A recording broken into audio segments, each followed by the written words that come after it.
Steve Nash fired during our show yesterday, mutually parted ways. So I don't know Steve Nash well, but we work out at the same athletic club and play tennis.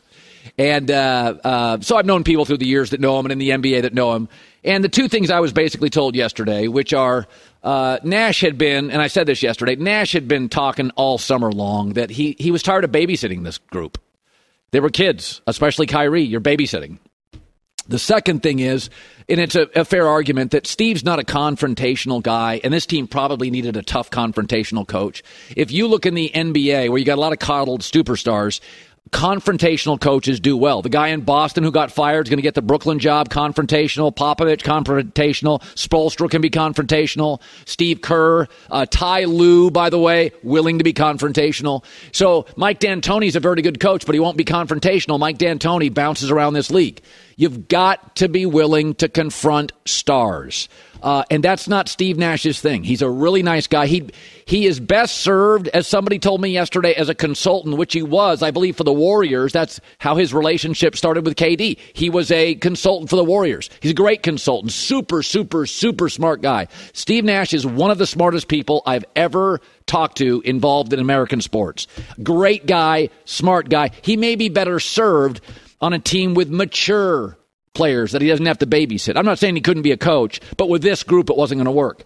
So Kevin Durant yesterday on the news that Nash is gone. I mean, you're always shocked when a move like this happens, but it's normal in the NBA. We had a tough start. It was a rocky year last year, rocky summer. We knew that everybody was being evaluated. We didn't have a healthy team, just didn't play well. And that's what happens in the league. It happens. So that doesn't take away from Steve's basketball IQ, his, how he teaches the game. I don't think that takes away from anything. We just didn't work out. I contend that you can't build a sharing, authentic team culture, an honest team culture around Kyrie Irving. Colin, what about Cleveland? That was LeBron's franchise. And by the way, by the end of year 2, start of year 3, LeBron was struggling with Kyrie. You can't. He tried it in Boston. They tried to build it around Kyrie. Failed. Cleveland before LeBron. Failed. Brooklyn. Failed. Okay.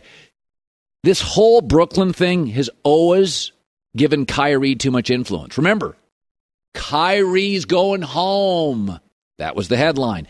KD's joining Kyrie. That was the headline. He's always had way too much influence here. And I don't believe you can build anything around Kyrie Irving. It's failed everywhere. And leadership's a weird thing. But Kevin Durant doesn't want to be that guy. Probably could be a leader, but he doesn't want to be. Kyrie's incapable of it. And Steve Nash is non-confrontational with a team that was desperate probably for it. That's why where Brooklyn is going now with a coach, it may have a better chance to work out. But some people are just really, really talented. Kyrie's one of those. If you're building around him, it's not going to work. Didn't work in Boston. It didn't work before LeBron got there to Cleveland. It's not working in Brooklyn. It doesn't work. And so I said it last year, and I'd never said it before. He's the only star I would have ever traded for rotational players. You cannot build anything around him. Doesn't mean he's not talented. He hit the shot that helped Cleveland win a title, the great series against the Warriors. I mean, it's an iconic NBA moment. Nobody's doubting that. But Nash has told people in the summer he was just exhausted from the constant babysitting. Chris Broussard, co-host First Things First, joining us. So there's a lot of stuff to unpack here. I want to start with this. It's pretty obvious based on his Boston, Brooklyn, and the early Cleveland stuff pre-LeBron that Kyrie is not a guy you can build around. Doesn't mean he's not talented, but D-Wade, LeBron, Giannis, Steph, there are personalities you feel like you can build around. But here's my question with Kyrie. It's obvious you can't build around him. But do you even want him on the team? Do you believe the Nets privately have said, listen, we're going to keep KD and we're stuck with Simmons' contract? I think they move off Kyrie. That is my guess. What do you think we're going to see? Do you think he's going to last the year there? Well, it all depends on how he handles this situation, Colin. And look, last night was the first time I'd really seen his off-the-court issues affect his game. You know, he's full of off-the-court issues, right? But he's always been able to play well. First trip back to Boston as a net, he scores, I think, 37 points. Yeah. First trip back to Cleveland, he goes 22 points, 10 assists. Like, he's always been, even a couple nights ago against Indiana, when you had the guys with the fight anti-Semitism shirts courtside, he goes for 28 points. Last night, though, I don't know if the weight of this is really starting to get to him, but he looked stressed, and it looked like the strain of all this is really wearing on him and affected his game. Yeah. And hopefully, Colin, that will lead him to do the right thing. You hope that he has that aha moment and comes out and apologizes for the anti-Semitic stuff that was in the book and the documentary that he promoted. And hopefully they can move on. But if he handles it the wrong way, then there's no telling what they'll do. But, yeah, he's certainly been more trouble than he's worth. He's missed a lot of games because of injury or his anti-vax stance. And you just haven't – what's sad, Colin, is this super team of Durant, Kyrie, and let's bring in James Harden. They never really got a chance to see if it could work because of injuries or the anti-vax stance by Kyrie. I think the nation's tiring of it. So I've watched I try to watch. I've said this before. I try to watch when I work out at night. I'll turn it on in my little room and I'll watch a half of an NBA game. So I've seen the Bucks play twice for a half. They look really good. Warriors are struggling. It's early. I don't want to make too much of it. An interesting team, though, the other day, it really bothered me, is that Kawhi Leonard's great, but he's missed like 5 of their 7 games. And I wonder privately, they thought they were going to build around him. He may just be a guy you can have on the team that you can't build around. Do you think privately they are, if not furious, exhausted with Kawhi Leonard? They wouldn't be human, Colin, if they're not. I mean, I'm sorry. They have to be furious, okay? And here's the question, because I've talked to some people about this around the league, and I'm told that initially, I'm talking maybe a week or so ago, they felt like, okay, he's got tendinitis in the knee. But now that he hasn't played since then, and it seemed their fear is that it's actually worse. Okay, so I don't know if I don't want to say he re-injured it, but it just hasn't, maybe it hasn't healed to the point where it should. And remember, this is an 8 to 12 month recovery for most players. That's on average. Kawhi's 15 months away from his surgery and still is having problems. Now, here's the question for Clippers fans and the people in the organization. Is this really a knee that's banged up and damaged to the point where he can't be a full-time player right now, if not forever going forward? Or is it mental?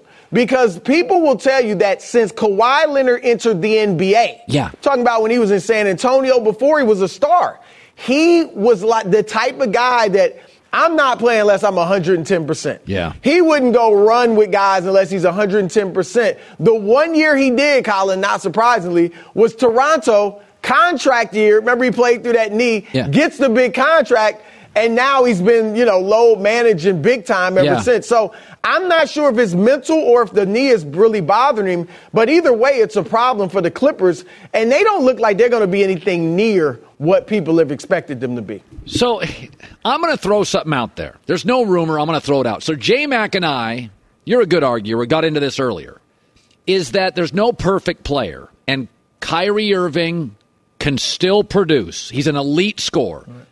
I don't want him. I'm not building my franchise around him. But I've seen him with LeBron, and he's been special. LeBron leads the Lakers. Westbrook is now coming off the bench. Cross your fingers it works.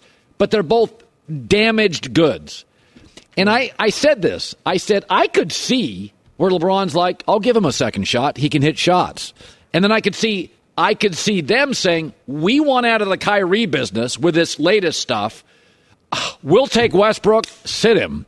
I know it's crazy. I'm not saying it's going to happen. But I want to ask you a question, a theoretical question, because J-Mac and I totally disagree on this, is that at least with Kyrie, it's a shooter's league. He's a great shooter. I think he should apologize. I think the league should have suspended him for his stuff. I'm not, whatever. But if you had is that a deal if you were the Lakers that you would consider? They both have baggage. One is right. Would you consider that? Well, first, let me talk about it from the Nets' perspective. I don't think they would. I think they'd rather just let Kyrie go. Yes. Just let him go than bring in Westbrook. Okay. And if he doesn't handle this the right way, Colin, maybe that happens. Well, I'm not sure. But I don't think they consider bringing in Westbrook.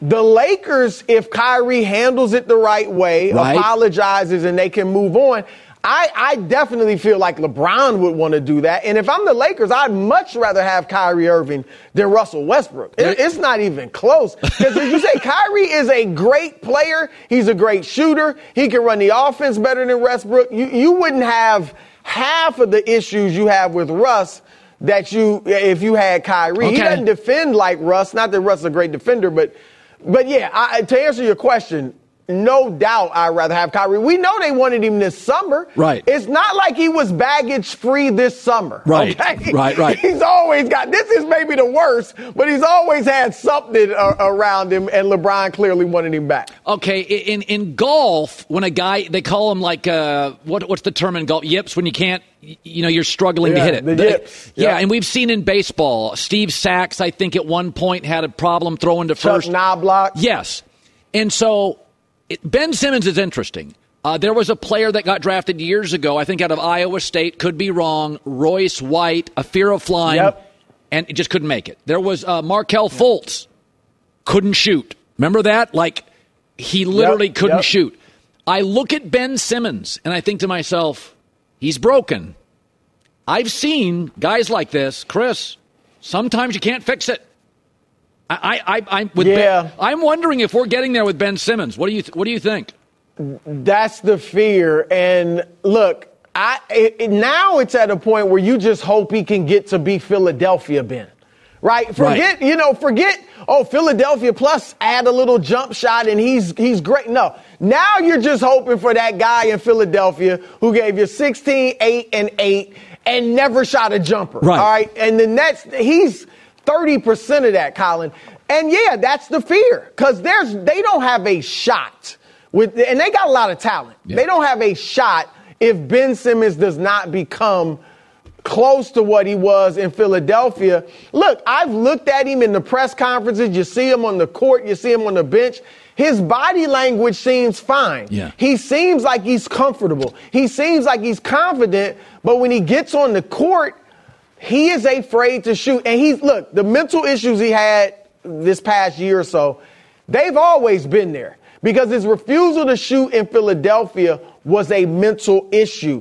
And then it just got worse and worse. And now he's made some progress, but he still won't take jump shots. Right. Yeah, it would, Colin, this would be, I can't think of, now maybe it happened to a player in the past, but guys weren't as open and speaking about their mental issues and health as they are now. But it's hard to think about a guy that was a star, made some all-star teams, and just not because of a physical injury, not because he just was never as good as we expected, but because of getting in his own head, he just fell off and became half the player he was. So it's sad when you think about it, but hopefully we won't get to that point. All right, Chris Broussard, first things first, right after our show in about 25 minutes, 30 minutes. It's great seeing you, buddy. Congrats on all your success.